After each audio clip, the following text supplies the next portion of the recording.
Have you ever heard anybody in the history of humankind in the sales profession say that they like to lose slowly?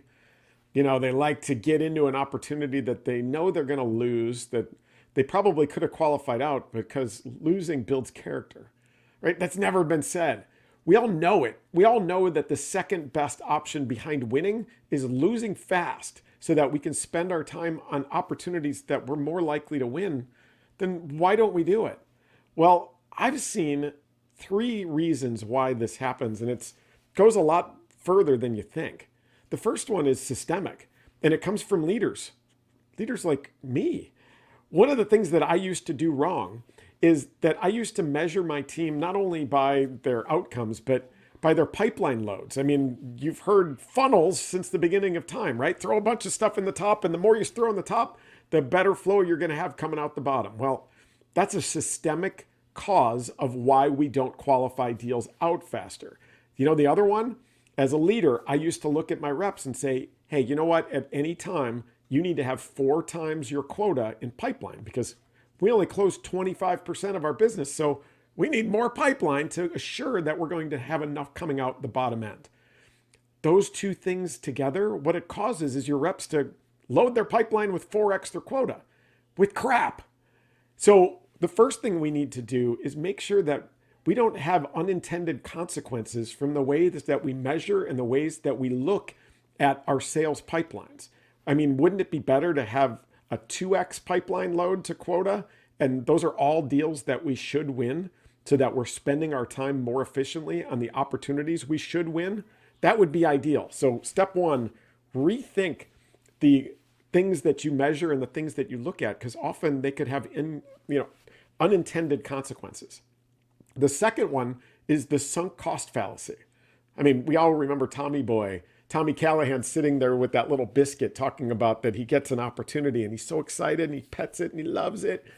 The sunk cost fallacy is this idea that when we've invested time and resource into something, or we've even gotten the endorphin rush from uncovering a new opportunity and putting it in the CRM, like, woohoo, we feel good about that one. It becomes a lot harder for us as individuals to let it go. Like if you love it, let it go if it's not the right thing, right? And so we need to look inward. And as leaders, as sales leaders, we should be looking at how do we actually reward or celebrate sellers for their losses? I know that sounds counterintuitive, but when we can celebrate the losses for the effort put in and the learnings that come from it around why wasn't this the ideal situation? What is it about the firmographics and the demographics and the environment that they're in that would better inform us faster to be able to qualify out of other opportunities like it sooner? So that's number 2, is look for ways to combat the sunk cost fallacy. And then number 3 just comes down to sales enablement and training. We spend so much time on prospecting and negotiating and those types of things, but do we spend enough time on the skills of truly qualifying opportunities and doing it without putting the customer on the witness stand, right? Where we pound them with questions and then try to put together a formula to see if they're right. I think we can do a better job of qualifying through the language we use of our own positioning.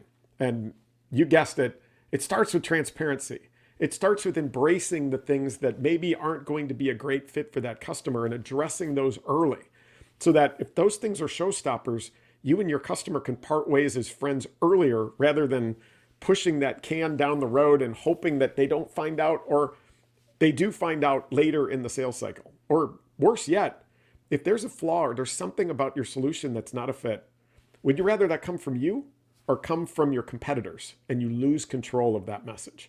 So embrace transparency and these ideas around what might not be a good fit. Your job is to Sherpa the customer through their buying journey so that they make the best decision, not only for themselves and their company, but for you. So that you have customers that not only buy, but they stay, they buy more, and they advocate on your behalf. So look at all 3 of those elements when you think about this idea of, gosh, if we're going to lose, let's lose fast.